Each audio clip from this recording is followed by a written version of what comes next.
Coach over here, obviously tough one, fell behind, some mistakes, and then Nico goes down.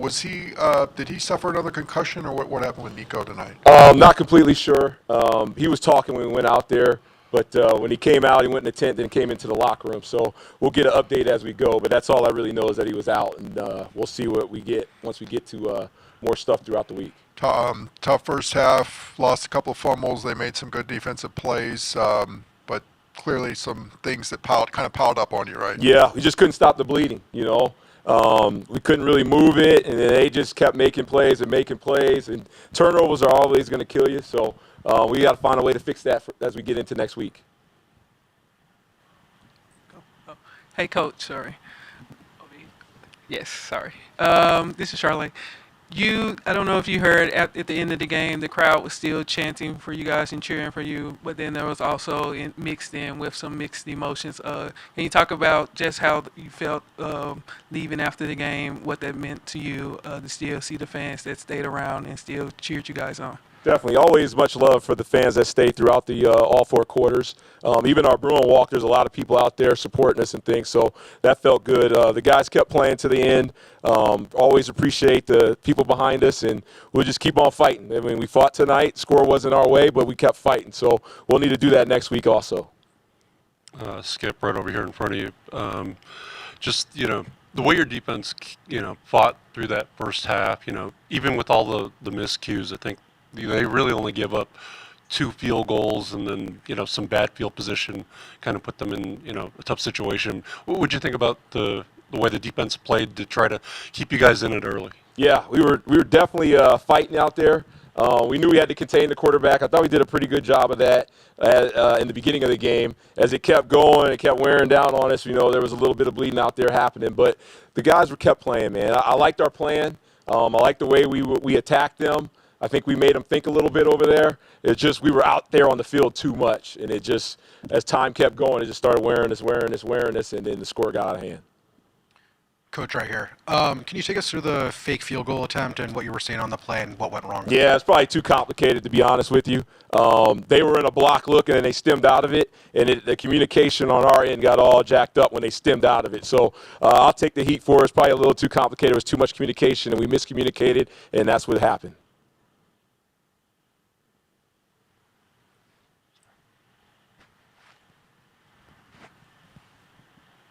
Oh, it's my turn?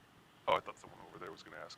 Okay. Hey, Coach, what was said to Luke after his 37-yard touchdown pass to Mikey Matthews after coming in when Nico went out with the injury? Yeah, he handled himself well. Went out there and threw the rock. We were just talking about let's get our next chance to get out there, Hopefully we can get a stop, and let's go do it again. That was just all positive and just trying to keep on going.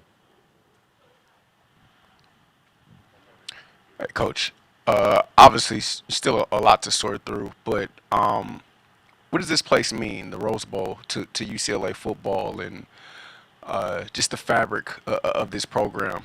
Yeah, it's obviously our home stadium right now, and it's a big-time venue. The main thing is just the aura of being in here and the field and all that good stuff. It's always a blessing to be able to play out here, and hopefully we were hoping to get a win in this game, but we send the seniors out next week. That's going to have to be our final thinking process, and we'll go do what we have to do. But always love playing in here, no doubt about it.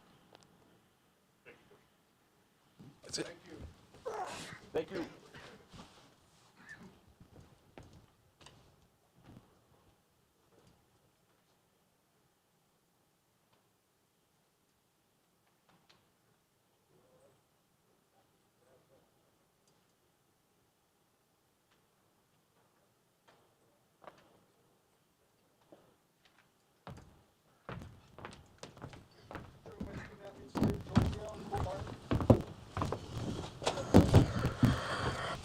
Hey guys, what's going on?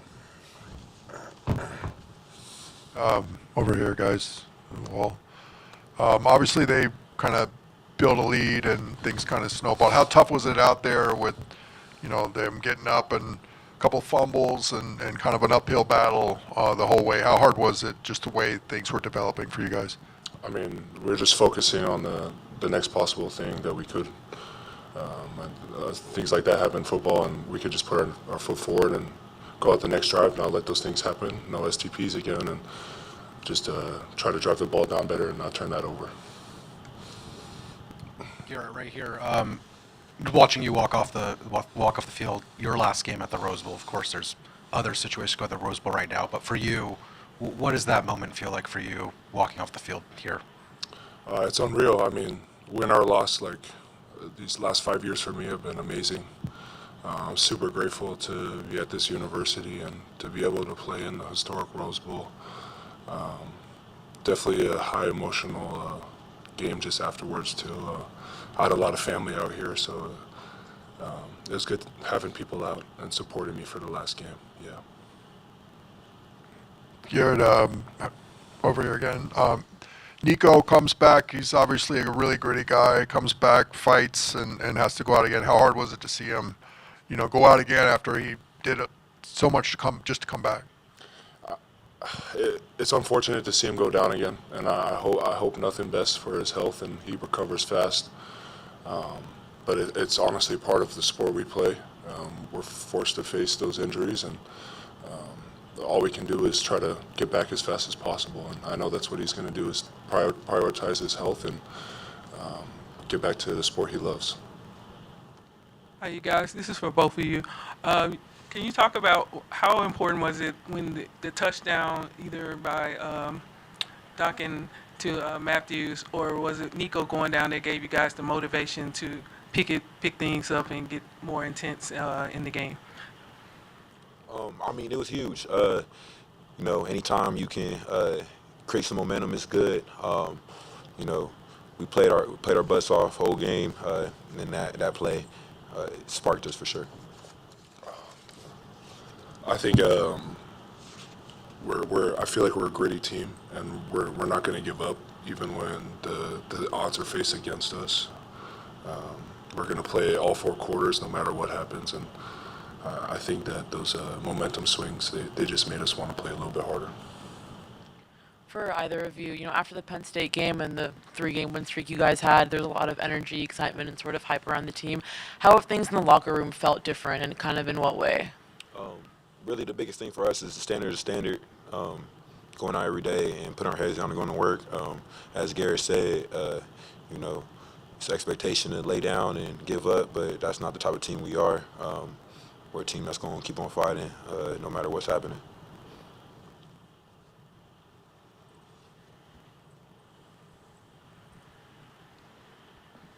Earlier this season, Cole, I talked to you about growing up right next to the Rose Bowl and running around and with your friends up and down the hills of Pasadena. For you, what does the Rose Bowl mean?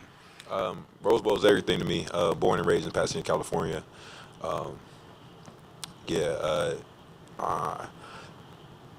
Rose Bowl means a lot to me.